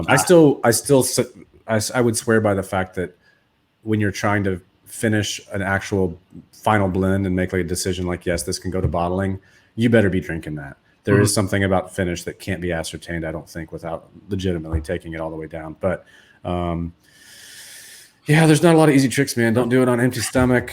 Drink a lot of water. I drink way more water than I do whiskey when I'm blending. I hope so. Especially being in Texas, that feels like it would be a problem real fast. And we used to also drink stuff at barrel proof and smelling at barrel proof, even if it was going into a lower proof product. So we've recently just started proofing down and doing some sensory assessment at like if we were working on single malt, for example, like we would be doing all our sensory assessment at 53, which is what it's going to be in the bottle. So obviously that saves you some blood alcohol level right there. But it's tough. Eat, even if it's just like crackers. I'm the worst at it. I almost never eat. I usually eat when I leave. I mean, literally, I usually have like black coffee multiple times in the morning, and then at 3 or 4 when I go home, I have my first meal. So. Jeez. So you're not having breakfast and then you're doing that all day? No, I don't usually eat breakfast. Wow. And yeah, your body can get used to almost anything, I mean, when people talk about some people that can really put them back, it's like, yeah, that someone drinks a lot, your body's going to be like, oh, this is normal. I need to like make some adjustments to account for that. But it's not super great for you. Don't overdo it. We've started spinning. Try to figure out as much as you can. I feel like if I had to put a number on it, of a 5-day blending week, I can easily spend the first 3 days just nosing and not having to have tasted anything. So I think that the spending some time being intentional, paying attention to the relationship between nose and palate can really save you a lot of having to drink, which I don't know anybody watching whiskey YouTube channels is like, I'm trying to cut down on my drinking. Right. But for me professionally, it is a real issue. I mean, we have to be really careful, and there's the danger of getting kind of even burnt out on it. And there's times when it's just like probably hard to imagine. But when I walk in the blending room and it's been months straight of just like nonstop, there's days when you walk in and someone goes, hey, I pulled all the blah, blah, blah samples. And you look around and you see 600 vials, barrel samples on the table. And you're just like, yeah, please, can I do anything else? There's always today? something, Yeah. It doesn't matter what your job is. There's some part of it that can be bad or boring after a while. Yeah. Yeah. We probably are. Yeah, go ahead. I was just going to say, especially. There's a delay. You go ahead. I'm going to stop. Okay. All right. I don't even remember what I was going to say at this point. So. So did we ever figure out the Scotch Malt Whiskey Society question? You know what? I don't think so. I didn't see it come through, but give me a sec. Here it is. No, he was talking about Brimstone. Well, I mean, so are you guys involved in the Scotch Malt Whiskey Society, or is it just? Okay. Here we go. So SMWS did a release of Balcones last year. Just was wondering how the process went and how the cask selection goes. That makes sense. Okay. Yeah, they did 3 barrels from us last year. They've already. I wish Gabe was here. They've bought 4 or 7 more, I think. They have a really cool organization. I've been a member for about 12 years. And when they started reaching outside and starting to do some world malt stuff, of course, my fingers were crossed. I never said anything, but I was like, man, that'd be so cool if they ever called and wanted to actually release some of our stuff. So when it happened, I joked with them. I was like, yeah, this is absolutely, there's not a real list, but there is one in my head. And as an American single malt producer, now I have a box that I can check, which is not only do we have releases with them, we've got 3, and they were really happy with what they got. They want to do more. We've got at least 10 or so barrels that are in the warehouse that are earmarked that they picked that they're holding on to. So I'm pumped about that. In a world where scarcity, you're looking for unique stuff that's affordable. That combination, I feel like they've got the lock on that because. Tell me another 28-year-old Isla you can get for like $325 or get at all, right? Yeah. So I'm a big advocate for what they do. The whiskey's great. You're not gonna. It's anybody who's like, I've got everything you can get on the shelf. You're looking for those store picks. You're looking for that kind of thing. I mean, that's their entire catalog. These are all single barrels. They're all non-chill filtered. They're all cask strength. And you're going to find stuff like, say you're a Glendronach fan. You ever had Glendronach that wasn't sherried? No, you haven't. You know what? They're going to sell you one. It's going to have a fun name. Yeah. When is that ever going to happen? When are you going to find a 9-year-old Glendro that's not sherried? So, big fan, huge advocate. The fact that we get to work with them to me is literally like professional goal check. I made that, that's awesome. That'll be, that's a big deal. So that's really cool. Shotgun Whirligig was one of the bottlings for us. And I think one of the fun things is that we've been able to do the two events of the distillery with them, and they were. I don't have to have expectations for it, but I didn't have expectations, and they were very well attended by folks that some were fans and some were friends and some were people I had no idea like why they came, because they only came because of SMWS. Right. And they were really excited about Balcones, and it's really, really cool. And so I think, obviously, I'm relatively new to the world of SMWS, but it's a really cool collective of folks, and of course casks. So to be a part of it is kind of, it's very surreal. So I know it's more or less a dream, maybe. I don't know. I'll say dream for Jared, and but it's a very surreal experience because they're way cooler and way nicer than you even think. So I'm really hoping. They tariff stuff, transportation costs, everything's kind of weird right now for a lot of reasons. But I'm really hoping at some point we can get some new make into some refill bourbon and over there in their warehouse to age the way that all of their single malts, their Scottish single malts, are aging. That'd be cool just to see. I mean, I just want to know in a climate, in a maturation climate, and in the kind of barrel that is all very familiar to, it might be kind of just like finally finding out like what would that be like with our even juice. Just not aging in Texas, I think would be an experiment. Absolutely. Well, we're already doing that. I actually forgot about that. I need to probably check in on that experiment. We have. I'm surprised you didn't jump in with that earlier. We have so many things going on when they finally like go out and they're like taken care of. It's like, okay, now I gotta. What's next? Yeah. I know the brain doesn't. Tell me about your experiment. The brain doesn't really work that way, but I feel like, I made space and I'll put something else in that spot. I know that's not how it works. But we're working. Independent Stave is our cooper, largest coopers in the world to make. Okay. I mean, wonderful folks. We've been working with their research and development department for almost a decade, and we are working on a climate experiment with them currently. So we saved up enough single malt. So we have a huge pile, a huge tank full of homogeneous stuff, multiple days of distillation. So we could send, I think it was 5 barrels each to all across the country. So we've got barrels in Seattle. We've got barrels, I think, in New Mexico. Obviously, we kept some here. Tennessee, Nantucket, maybe. I think 888 took some.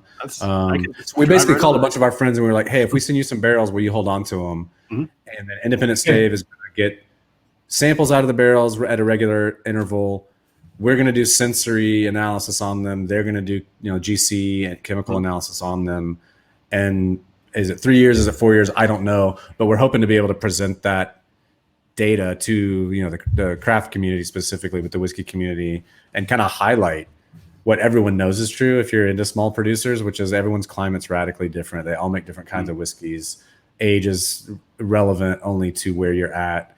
And something we already kind of know. It's going to be really nice to have like, here's all these bottles and they're the exact same stuff, same distillations, same age. Independent Stave did their best to make sure these barrels are as close to each other as possible. The only variable here is climate, and they'll have science to go back with it, and they'll have charts and stuff like that, which is great.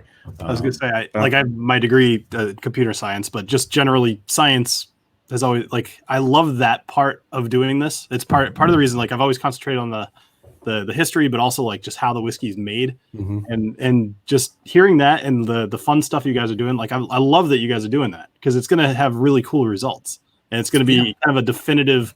This is what happens when you go all over the freaking place with the exact same stuff. Love it.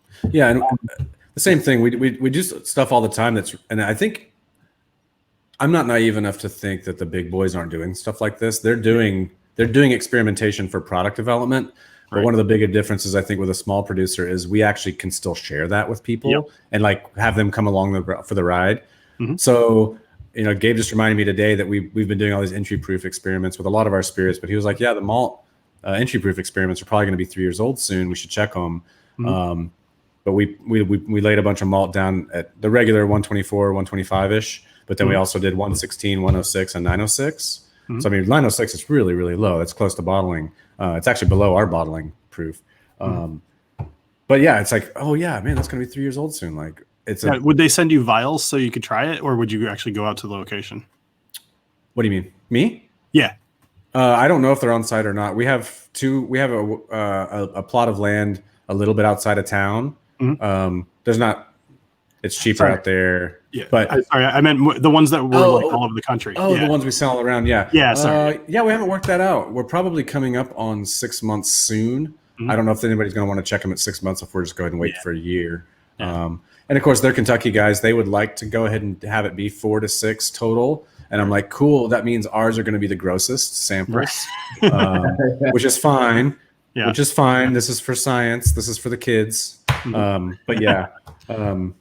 But I was going to say about the entry proof experiment, when stuff like that comes across the table, me and Gabe usually just look at each other and we're like, I don't know if we need to do 200 ml bottles or 375s. I want to sell this together. Like I want people to have the exact same whiskey on the exact same warehouse, same floor, everything. And the only difference is the proof that it went into the barrel at. And we were very careful, pick your barrel types, like make sure to just take all those variables off the table. Yeah. And I don't know if that's interesting for consumers. I find it interesting. I'm also a whiskey consumer. Just because I'm a producer doesn't mean I'm not a consumer. I chase stuff when it comes out. I make Alex and these guys run around town and pick up bottles for me all the time. So I feel like the people that buy and drink our stuff, I'm you. I just get to also make it. So I find things like that fascinating, which is why we did the Frope, which is why we've done a lot of things just to like these cool elements come on across the blending table. And I'm like, man, if I try to think through, if I didn't work in distilling, and I think it's kind of like what Four Roses does with the 10 recipes, like show people the building blocks, break it down for them, let them look at and kind of walk people through the blending process and how things get put together. And I think that's one of the funnest things we get to do. So yeah, I'm excited for that stuff to be ready in a few years and be able to like sit down with people and hear their thoughts and compare it with ours. And does that turn into like a change in our process? I don't know. But if there's something, I think it would be really, really cool if you sold kind of I think is it Heaven Hill? They have like it's a collection where it's like little vials and it's all of their different stuff. I think that would be awesome if you did that, except, one vial from each one of the barrels, or maybe like 10 of them or something like that, just to be like exact same thing. Try them all. Here you go. Tell us which one you like. Yeah, we could make like mini blends. So this is the mix of the 5 from Seattle and the 5 from Tennessee and the 5v from Texas. Sure, that'd be really fun. Yeah, I love it. We'll figure out some way to get that out to people. But I mean, it's tough. We're people are trying to figure out how to spend their hard-earned dollars on whiskey, and I don't think any of us really just want to like throw it away for the sake of education. Honestly, I think the people that watch this kind of channel, I think that would be so up their alley. I would. I bought. I can't tell you how many of the Single Oak Project Buffalo Trace bottles I chased down back in the day. And anybody who bought a bunch of those knows like they were okay, and some of them were really not good at all. But I couldn't help myself. This is like from a specific barrel, from a specific part of a tree, and I can go online and figure out details about what That's I mean, it's fun. It's fun for a producer just as much as it is for a consumer. But so we've talked single malt a lot. Which is good because I want to keep talking about it. So the American Single Malt Commission, I know you're one of the founding members of it. What is the deal? I actually only just heard of this. I know about the Texas Whiskey Association, but I hadn't heard about the American Single Malt. Yeah. I wish I was better with details. This is like maybe 4 years ago. We got together in Chicago. What the guys from Westland, Steve, Holly, and Matt Hoffman kind of initiated. Hey, let's all meet up at Benny's and have a little powwow and figure out what the future of this thing is and what collaborating and what kind of a united front might look like and what do we hope to achieve and where do we see this going. And it was really cool.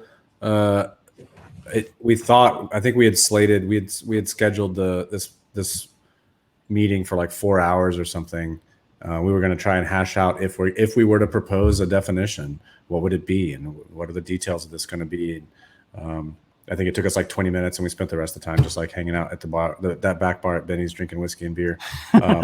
But there's a couple things. There's a lot of dynamics going on there. Obviously, those of us that make American Single Malt believe in it. We think there's a lot of momentum to it. Not to mention that there's a lot of just really tasty American Single Malt being made. We've watched. Unfortunately, there's a lot of parallels that affect this, but rum is having a really difficult time internationally. Japanese whiskey is really struggling now because they don't have a whole lot of standards, and almost anything in the world can end up being in a bottle and being sold to someone as Japanese whiskey. For craft producers, they were making barrel aged gin.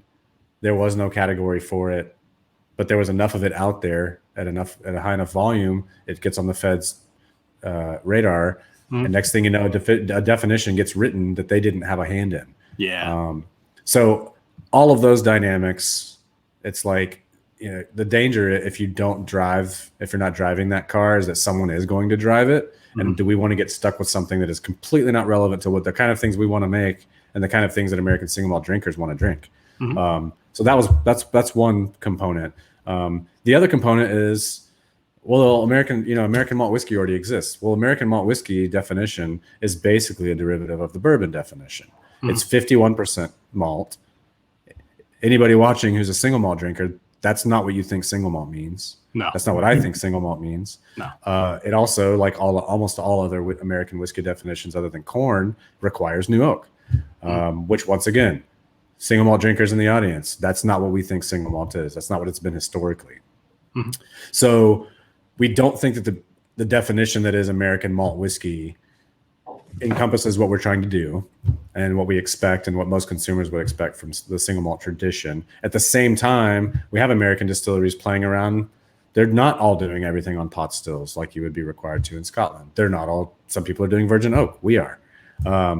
So it was a little bit tricky, but not nearly as tricky as we thought. Can we do something that respects the existing American regs, existing UK and EU regs, and at the same time give the consumer something that actually resembles what they expect? Like if they see a single malt, that they know what that means and they can trust what's about to be in their bottle, and also defend and protect the creativity and innovation and ingenuity of American distillers. Yeah, it's a tall order. That's like 4 Venn diagrams overlap, but we're trying to find that little core of the center where all of those things can be happy. And it's not perfect. No legislation, no definition like that's ever going to be perfect. But I think we came as close as you could get to defending and protecting all of those interests. So yeah, we didn't define the type of still or barrel type you have to use. It has to be 100% barley, made at one distillery, and almost everything else is fair game. Mm-hmm. You can't bottle under 80 proof, but you can't do that for any American whiskey. You can't distill it higher than 160 proof, which you can't do for any American whiskey. Mm-hmm. You can't do over a 700 liter cask. That was kind of our nod to hoping that the future of American single malt is so bright that export is a realistic, that makes sense, venture in the future. And if we make stuff if we're using casks bigger than what the EU and the UK accept, then we're going to just shoot ourselves in the foot. Mm-hmm. We had no age requirement. That's not because we think young is beautiful. It can be, but also there is no age requirement for any styles in American whiskey, including bourbon, which is by far the most protected standard of identity there is. You can make a bourbon that's 1 day old. So asking the feds to do something for us that they haven't done for anyone else. And if you've had whiskey from all over the country, our climate is so radically different from the Pacific Northwest or New England. Age statement doesn't really mean what people think it means. I think we're all coming. I mean, that seems like an old conversation now to most people, but it still comes up. Why didn't you guys put 2 years on it, 3 years on it? That's what they do. Well, people are so used to seeing it, Sure. It's almost a sign of quality. So Eric Waite brought up a point that you ended up bringing up about not having an age statement on there and how important he thought that was. And you kind of touched on that, but I completely agree. It's such vast climates across the U.S. that wouldn't make a lot of sense versus Scotland, which, yes, I'm sure there's some variants, but it's all, cold. So, right. The hottest to coldest temperature in Scotland is roughly around 20 degrees from hottest to coldest, and it was I have 20-degree difference almost every day here in Texas. Mm-hmm. So that's not better or worse. I mean, I'm actually jealous. I love the delicacy and subtlety of what 888 and Nantucket and even what the Westland guys do. I don't have a climate that can do that. They make beautiful stuff. Sorry, I think it's wild that you're aging on Nantucket. That's I was there last summer just because it's like close to my house. Do you know the guys over at 888? Have you been ever? Do you know the guys over at 888? Yeah, it's a beer place, right? Yeah. Well, they do whiskey too. They do whiskey too. Okay, actually, that's really good because doing distillery tours and I could go over there and do that. I actually, I went there. My wife and I rented a moped, and just because that's what you do on Nantucket, you rent a moped, and we went. That's exactly where we went. They had food trucks and all that stuff, so it was a good time over there. But yeah, they do beer, they do wine, but I don't know this for a fact. I need to ask Randy. Randy Hudson is their, I assume he's the owner, head distiller, and Brian. But they have a 15-year-old single malt that they made. They may be the people that were making single malt in the U.S. first. I don't know. Really? I don't know how what year St. George's started or what year McCarthy started, but Yeah. Yeah, he sent me a bottle of their 15-year-old. I got a tiny little sample here. There you go. But yeah, made 100%. Again, not it's sourced. like right here. Like that's like, oh yeah, no, I got this random thing that we didn't know we were going to talk about. You know, I love. Like I said, the list of things I've got. People give me stuff, and sometimes I don't get around to it. So the samples that get left on my desk are like, I still haven't made it to it.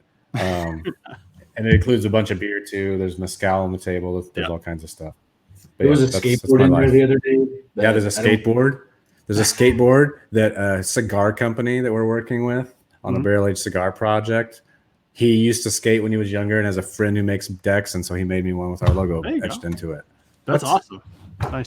Yeah, he was like, "You're gonna go," at all, or were you? I mean, I did in high school, like a lot of people, but yeah, I also used to do a little BMX ramp stuff, and I hurt myself pretty good a good while back. And some mountain biking accidents too, where I'm like, no. He's like, you gonna build it up, or are you gonna just like put it on the wall? I'm like, no, I'm not. No, I'm not taking that out. I'm not taking that out in the parking lot. That's not gonna happen. I don't know. I kind of would expect almost anything out of a guy with a beard like yours. Oh, like sure. You could tell me almost anything. I'd be like, yeah, of course you do. Yeah. I mean, it's crazy. It's crazy what a little quarantine can do. I didn't even have a beard. March 21st, I was clean shaven. Yeah. That's crazy because you had a beard when I saw you at Julio's. Yeah, I'm joking. I have it. Okay, I was gonna say, geez, that was you were growing it fast. I'm so gullible. No, I haven't shaved in a long time. Don't believe the hype. Yeah. No, don't believe the hype. Well, yeah, people were making fun. They said I need to up my beard game and my hat game as soon as the stream was starting. I'm definitely I'm at a Alex, take your hat off. Just hair game in general. We're some. Oh wow! We've got hair game on point. Yeah, Alex. I will say I shaved today. I shaved just for this. So good for you. Alex is working on some Willy braids, and I can't wait.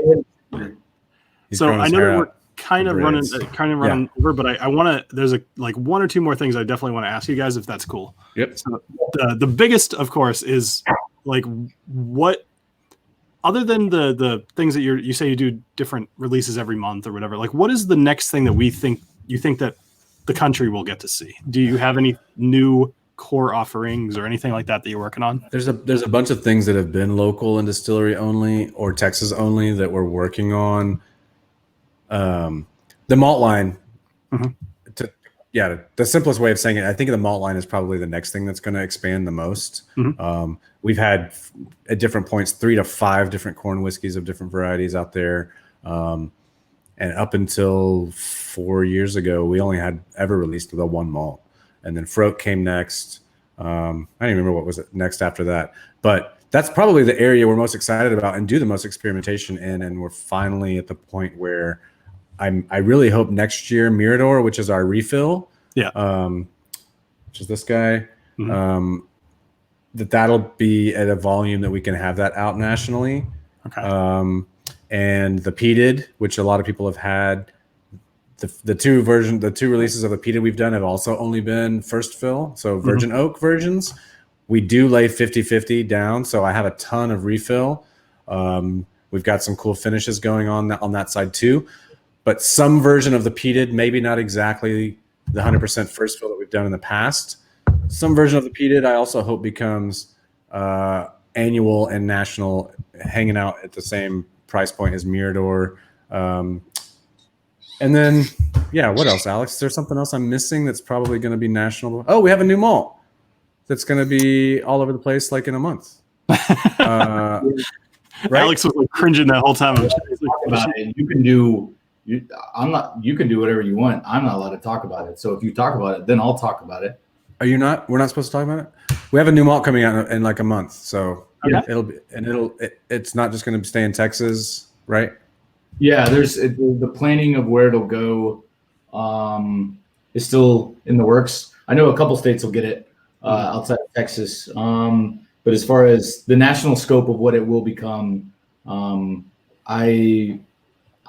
mean, I'm brainwashed, right? I'm bought in. I bleed Balcones, but I firmly believe this is going to challenge and excite a lot of people. Yeah. I don't ever make him bleed. Just clarifying. He's He's mean guy. He seems it. Yeah. So I will say, like a lot of the liquor stores in my area, not even necessarily like Total Wine has it in my area. Obviously, Julio's does as well, and some of the other ones in my area. But like even some of the smaller liquor stores are starting to carry at least one of your stuff. So like it's kind of crazy to me that you guys have that's got to be nuts. 2009 to now, like that's not that long, and you guys are already nationwide. Yeah, it's not that long. Crazy. I think again today I was on a long call with Connecticut, and then we relaunched Georgia earlier this week. We're now at 37 states. We have distribution in the UK and EU and Australia. So, how about Iowa? Iowa? Yeah. Not yet. No, there's Isla. No, somebody just asked about Iowa. He's an Iowa guy. We often talk about corn because I believe that's the only thing he knows. Yeah. I was just in Indiana, Ohio, Wisconsin. The goal, Alex can speak to this too, but the goal is to be in all 48, lower 48 by the end of the year. I don't know if that's still going to happen because the world's gone a little bit sideways. Yeah, but at the beginning of the year, that was the plan. So we'll get as close to that as we can. The only like slight braggadocious thing that I'll talk about was there was this brief conversation about due to a lot of mostly because of the laws, not because of priority, but laws. It came up of, okay, what are we going to do about Hawaii and Alaska? And it was this conversation where everyone was like, "Ooh, I'll take Hawaii," and I was like, "I want to go to Alaska." Right. Yeah, that's really. I mean, I've been to Alaska before. I am an Eagle Scout. I was in Boy Scouts. And I spent a few weeks backpacking to Alaska, and it was absolutely amazing. And so, no offense to the beach, I just want to go to Alaska. So I've been to Hawaii a few times actually. The first time I went, I was 12 actually, and then I've done a lot of like scuba diving in my life, and so I've been to Hawaii a couple times to do that. There was this one really awesome dive. There was a 13-foot manta ray. Like 13-foot wingspan is what they say, called Big Bertha. And we did a night dive. We put this big spotlight in between, in the middle of this group of divers. And the idea was it attracted, food, and then the thing would just come out of nowhere and just fly over your head. And some of the coolest diving I've done actually was in Hawaii, and the Caribbean. But I'm kind of with you though. Like Hawaii's awesome, but I think I would actually rather go to Alaska. It seems like you could see a lot more cool stuff up there. Yeah, I don't know if they'll like whiskey, and obviously it would be on the company to go, so I would have to provide results. But it's Alaska, right? I mean, I'll go to Alaska. You got to send a couple of the barrels up to Alaska, then you have a reason to go up there and visit. Yeah. I've got a good buddy that makes custom bicycle frames who lives up in Alaska. He's a friend of mine from Georgia who moved up there, and I don't think that him and his wife are ever coming back. So I see their pictures, and it's just like he's riding a big fat bike through. Yeah. Like places that have no humans, and it's like, So Alex, I didn't know that. I'm with you. I'll go with you. We'll go together. We'll take bikes, or we'll get there and have him make us bikes, and we'll ride around in the snow. I'm into it. Yeah, that sounds awesome. Yeah. Cool. Well, is there anything else that you guys want to kind of talk about or plug or anything like that? I mean, I know you have your viewerships all over the place, but I know you're pretty well represented in Texas. As far as the Texas Whiskey Association goes and everything that's going on, folks, if you can patronize your Texas distillers, find restaurants that are doing cocktail kits to go, people that are doing 375 mason jars, all that stuff.